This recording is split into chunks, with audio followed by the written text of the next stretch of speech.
Assalomu alaykum. Bugun sizlar bilan dashbord oynasi haqida gaplashib chiqamiz. Bu bo'limda o'quv markazimizdagi barcha ma'lumotlarni ko'rib turishimiz mumkin bo'ladi. Ya'ni nechta o'g'il bola o'quvchimiz, nechta qiz bola o'quvchimiz borligi, umumiy qarzdorlarni, arxiv talabalarni, aktiv, yangi hali to'lov qilmagan talabalarni, xodimlarni, guruhlarni, xonalarni, o'qituvchilarni va kurslarni ko'rishimiz mumkin bo'ladi.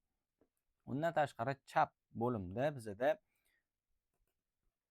shu tizimning barcha bo'limlarini ko'rishimiz mumkin bo'ladi. Buyurtmalar, marketing, moliyaviy tizim, davomat, o'quvchilarni bugungi kundagi davomati, talabalar, guruhlar, kurslar va kurslar ichidagi kurs darajalari, xodimlarimiz, boshqa sozlamalar bo'limida filiallarimiz, xonalarimiz, kunlar, bonuslar, sabab turlari, ya'ni o'quvchi davomat qilayotganda u kelmagan bo'lsa, qanaqadir sabab turlarini qo'shishimiz mumkin bo'ladi.